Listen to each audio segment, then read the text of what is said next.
Did the stuff for Jane and Hannah arrive? From today, we're gonna be supporting them. My husband, Bob, declared triumphantly over the phone. I was at a loss for words due to Bob's sudden declaration. It seemed like Bob only had Jane and Hannah on his mind. There was not a shred of consideration for me. I might as well discard such a husband. Yep, the stuff arrived, and I just moved into a new place. I responded in a deliberately cheerful tone. Huh? A new place? Bob muttered and then was stunned. My name is Caroline Smith. I just turned 50 this year. I work in sales at a major company. Although there are constant complaints and troubles from clients, the job is rewarding and enjoyable. I have many clients who have been good to me since back in the day. Working hard on weekdays means I tend to chill at home on weekends. My only family is my husband, Bob. We don't have children. My parents passed away quite a while ago. My parents-in-law live nearby, but we're not that close. We have a casual relationship. Bob loves dining out, often taking his sister Jane along for many of his outings. Jane's daughter, Hannah, always joins them. In the early stages of our marriage, I did complain to Bob. Because he always prioritized Jane and her daughter over me. However, those feelings gradually faded. Why? I want to repay them for the struggles I caused during my student days. After learning of Bob's sincere feelings, I understood. In reality, my in-laws are impoverished. They live in a small, run-down apartment. It's incredibly cramped. Ever since my father-in-law failed in his business ventures, they've lived this way. Still, amidst it all, Bob diligently pursued his studies. However, he didn't pass his first-choice state university. It seems he only got accepted into private universities. Naturally, he was told by his parents that they couldn't afford to pay for it. That's when Jane, who was working at the time, helped out a bit with his tuition. With the aid of scholarships, Bob somehow managed to graduate from college. That's why Bob seems to be grateful to Jane, who supported him during difficult times. And then, after Jane got married, she quit her job. Her husband wanted her to be a stay-at-home mom, it seems. Therefore, the amount of money Jane herself can use is limited. After hearing this story, I stopped complaining. I can understand the reasons for wanting to give back. I thought it best to let Bob do as he pleases. Although there's a bit of loneliness, it can't be helped. Well, I'm gonna go out to eat with Jane and Hannah now. Bob is going to dine out with Jane and her daughter today, as well. Have a good time. With a smile, I saw Bob off. Let's continue to live, supporting each other, with Bob, who values family, in the future. That's what I thought. The rift in our relationship happened about 3 months ago. One day, Bob approached with a serious expression, saying, "In fact, Jane's getting a divorce. She seems to have decided to keep custody of Hannah." When I heard Jane was divorcing, I was honestly very perplexed. Because, to me, Jane was a type of person I found difficult to deal with. This goes back to when I visited Bob's parents' house to introduce myself before we got married. Jane happened to be visiting Bob's family home at the time. "Bob, you're marrying her? She's so plain and has bad taste." Jane laughed uproariously at me as soon as she saw my face. Bob and his parents didn't say a word. Everyone just acted like they didn't notice. So, I had no choice but to tolerate Jane's rude behavior. As I recalled that, Bob continued, "I'm gonna visit home every day for a while. Unlike you, who's thick-skinned, Jane is delicate. And I'm worried about Hannah too." Bob disparaged me with a calm demeanor. However, I did not retort. Arguing with Bob here, and then having him perpetually visit his parents' house, would also be a problem. Take care. I couldn't say anything else and just saw Bob off. From then on, Bob spent more time away from home. Until now, he often came home around 8 p.m. on weekdays. But now, there are times when he doesn't return even by the next morning. He's almost never home on weekends. My loneliness just grew. I'm home. When I returned from work and called out, there was no response at all. The room was pitch dark. Must be at his parents' house again. With Bob's absence, I often found myself downhearted. However, when Bob was home, he began to annoy me more and more. That day, Bob was uncharacteristically at home, but he made an unthinkable request of me. Jane told me, "You haven't given a housewarming gift yet? You're so stingy. You're getting a bonus soon, right? Buy her a designer bag or something." Bob said this as if I must to do so. A housewarming gift? Why do I have to give one? Why don't you do it, Bob? I responded in kind, but Bob instantly got angry. You married into this family, so Jane's your family too, isn't she? Don't you think it's ill-mannered not to even be able to do a simple thing like giving a gift to family? Bob said, berating me. The lecture from Bob went on for about an hour after that. In the end, he only said, anyway, just make sure to give Jane and Hannah a gift before leaving the house. He's likely gone to his parents' house. I've never received anything from Jane. I murmured quietly. A few days later, I got a call from Jane. Hello? You heard from Bob, didn't you? You really don't think things through. Normally, you'd give a housewarming gift. Jane stated as if she deserves it. I got irritated at the selfish attitude. So, I retaliated. You've never done anything for us either, have you? Even at our wedding, we didn't get a gift from you. During the wedding, Jane said with a smile, we're family, so we don't need a wedding gift, right? And handed over an empty gift envelope. But there's nothing inside, is there? Even when I asked, Jane put on an innocent face. I did buy the envelope, right? I'm so nice, aren't I? Jane said with full confidence. I was at a loss for words at Jane's utter lack of common sense.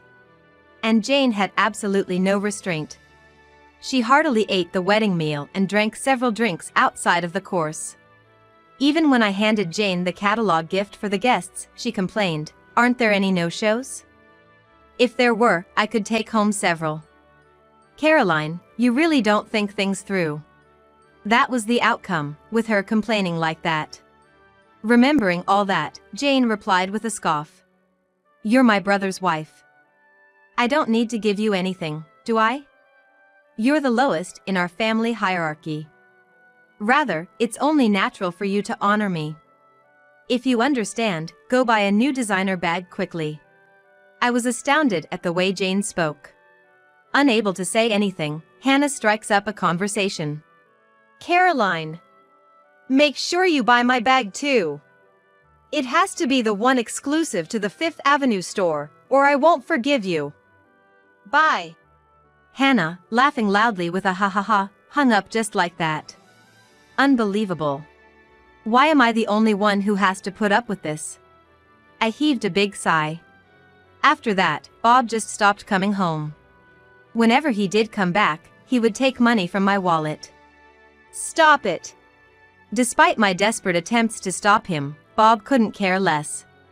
You're always at home, so you're not gonna use the money, right? I'll use it for something worthwhile. Be grateful. Waving a few bills, Bob left the house. I can't take this anymore. I was becoming worn out from Bob's selfish actions. Then, one day, the doorbell rang, and I opened the front door. Hello? Then, someone who appeared to be a mover said, is this the residence of Mr. Bob Smith? We'll start moving the stuff in right away, and began bringing a multitude of boxes into the house. I hurriedly tried to stop him. I told him, wait a minute. We didn't order this. However, the mover responded with a slightly troubled look. It's Mr. Bob Smith's residence, right? We received a request directly from him. I was perplexed by the mover's reply. What on earth is all this cardboard boxes? Feeling an inexplicable anxiety, I immediately called Bob. What is it? Fortunately, Bob answered right away. In the background of the call, I could hear the crude laughter of what seemed to be Jane and Hannah. I immediately confronted Bob. There are movers here bringing box after box into our house. What's going on? Then, Bob said something completely unexpected. Oh, did the stuff for Jane and Hannah arrive? From today, we're gonna be supporting them. I don't need your opinion, got it? Bob declared triumphantly over the phone. In the background of the call, Jane started to speak. Welcome aboard. Since you don't have kids, you must be thrilled to take care of our Hannah, right? Be grateful. What? This old lady is gonna be like a parent? So embarrassing, I can't tell my friends. Hannah voiced her displeasure with a tinge of offense. I was at a loss for words due to Bob's sudden declaration. Surely, the in-laws' house must have become too cramped, prompting Jane to plead with him. Our house is bigger and has spare rooms. No doubt, they were requested by Jane and Hannah, who knew about this. It seemed like Bob only had Jane and Hannah on his mind. There was not a shred of consideration for me. I might as well discard such a husband. I made up my mind. As I remained silent, Bob continued to issue orders. Additional baggage will arrive in a week. I bought new furniture for Jane and Hannah online. So, make sure to get things sorted out.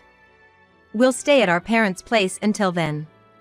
We can't live in a room scattered with boxes. Bob said so with a laugh. Hey, isn't this too pitiful for Caroline?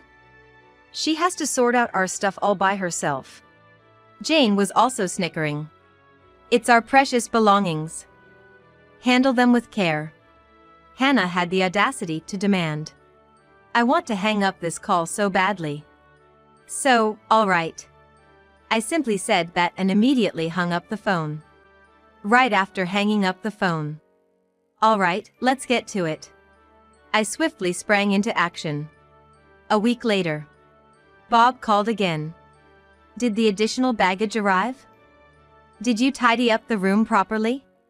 Bob probably wants to know the current state of the house. He seemed somewhat anxious, unable to calm down. So, I smiled sweetly. Yep, the stuff arrived, and I just moved into a new place.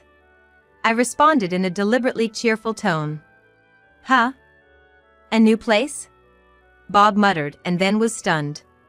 In fact, on the day Jane and Hannah's belongings first arrived, I promptly sprung into action. I immediately headed to a local real estate agent and directly negotiated, find me a place to live, now. Initially, they declined, saying it was impossible. Most places require renovations before moving in, or have handover procedures, which means you can't move in on the same day. But after checking with several agents, I was introduced to a place. It was a women-only shared housing. It came with automatic locks, providing a safe environment for women to live in. The bathroom, toilet, and kitchen are shared, and electricity and gas are already set up. Therefore, they could be used from the first day of moving in. A cleaning service comes regularly, so it seems like a well-thought-out housing. And because it furnished, minimal luggage would not be a problem. According to the real estate agent, there was just one room available. I'd like to see the room right away. I immediately requested of the agent. They took me to view it straight away. And just by taking one look inside the room, I decided, I'll take it. When I shared this story, Bob was visibly shaken, even over the phone. Moving out on your own is utterly unreasonable, isn't it? We're a married couple. Apologize to me right now and come home. Bob scolded me. Jane, perhaps shaken, hysterically asked, what's happening with our room? Hannah too yelled angrily, don't mess with us, old hag. When I didn't rebuttal, Bob said as if he thought of something clever. Do you think it's okay to do such a selfish thing? If we get divorced, you'll be the one in trouble, you know? That's right. With your age and looks, you won't find another suitor in the future, right? You're just a plain old lady. Your future's looking pretty bleak, how pitiful. Serves you right, Jane said, sounding rather pleased. In the background over the phone, Hannah was laughing and saying, the old lady's done for. At that moment, Bob said, sounding smug. If you apologize to us sincerely from now on, I'll forgive you. Unlike you, we're kind, after all. He snorted through his nose, laughing. In the background of the call, Jane and Hannah were shouting in agreement. So I gave them a piece of my mind. Actually, Bob should be the one apologizing, don't you think? I know about the affair you're having. What? Bob was visibly shaken. The truth is, Bob has been cheating for over 3 months now. The other woman is a colleague from his workplace. How did you find out? I thought I'd been utterly discreet. Bob asked, his voice trembling with fear. He must have been so sure he wouldn't get caught. So, it wasn't surprising he reacted that way. Being the kind-hearted person that I am, I decided to tell him. I hired a private investigator just in case. Because you've hardly been home, right? I thought maybe you were cheating. Good thing I trusted my instincts. And since Bob stayed silent, I just kept on going. I was shocked when the PI got back to me. They finished the investigation in 3 days. You were seeing her every day, huh? Those meals out with Jane and Hannah were only on your days off, it seems. They said they got plenty of pictures too. I said, laughing. According to the PI's findings, Bob had been gallivanting around with his mistress every day after work. The money he'd likely been taking from my wallet must have been for her. Bob and his mistress were often close together, making it easy for the PI to get good pictures. I'm gonna divorce you, Bob, and I'll be demanding alimony. And of course, from your colleague, the mistress, as well. Expect a certified letter at your office, I said, smirking to Bob. After receiving the PI's results, I headed straight to a law firm. Having conclusive evidence, even the lawyers seemed rather taken aback. How dare you? Bob spat out, clearly irate. When the certified letter arrives at the company, even without opening it, they'll probably have a pretty good idea of what's going on. And it's not just going to Bob, but to his mistress at the same company. Surely everyone at the office will find out about their affair. Hey! Bob, are you okay? The situation has taken a dark turn, and Jane sounded anxious. Jane must have been planning to have Bob and me take care of life's chores for her, intending to lead a leisurely life as a NEET. Jane has a long history of being a housewife, and it's unlikely she can start working now. Bob is the only one to rely on, and it can't be helped, I guess. Bob, what are you gonna do? I haven't worked a day since graduating from high school, and there's no way I'm doing a part-time job now. Hannah seemed slightly troubled as well. Even when Jane and Hannah blame him, Bob remains silent, unable to say anything. I delivered a further blow to Bob. Bob, you probably haven't saved any money, have you? It said in the investigation report that you've been generously spending on your mistress.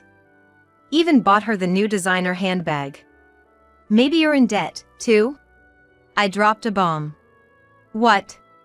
Whether Bob is shaken up, he can't find the words. Ignoring him, Jane is yelling at him. What? You don't buy them for me, but why did you get them for your mistress? Are you kidding me? Plus, debt? How much do you owe? I hate you, Bob. Even though I begged so much, you never bought me anything. Hannah also scolds Bob in a high-pitched voice. On the other side of the phone, Jane and Hannah are noisily complaining. Caroline, I really am sorry. So, please, handle these two somehow. Bob pleaded with me in an exhausted voice. But I have no intention of forgiving Bob. Why don't you deal with it yourself?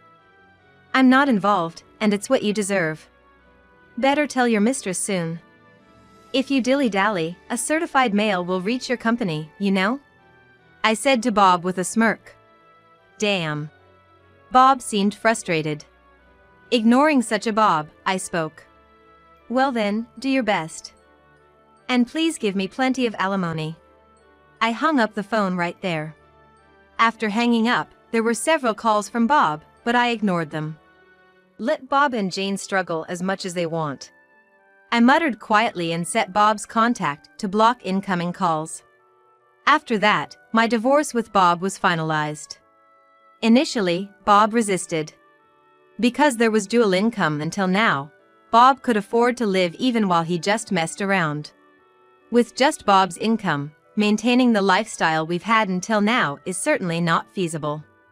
It seems like Bob understands that, which is why he doesn't want to divorce me. However, I have decisive evidence of Bob's infidelity. Ultimately, I conveyed to him that I have absolutely no intention of reconciling, and that I will take legal action if he doesn't agree to the divorce any longer. With that, Bob, hanging his head down, said, "I'll agree to the divorce," and stamped the divorce papers. And so, I demanded alimony from Bob and settlement for emotional damage from his partner. The amount was determined while being informed about the going rate from my lawyer. So, I believe it's a fair amount. In fact, Bob's partner paid it promptly. Apparently, she borrowed it from her parents after explaining the situation. However, it was a steep amount for Bob. Can it be reduced? Even though he said that numerous times, I ultimately rejected Bob's request. During the meeting with our lawyers at the law office, "How about I add on the money you stole from my wallet?" As I cheerfully asked that, Bob turned pale as a ghost. "That amount is fine." In the end, Bob, trembling, agreed.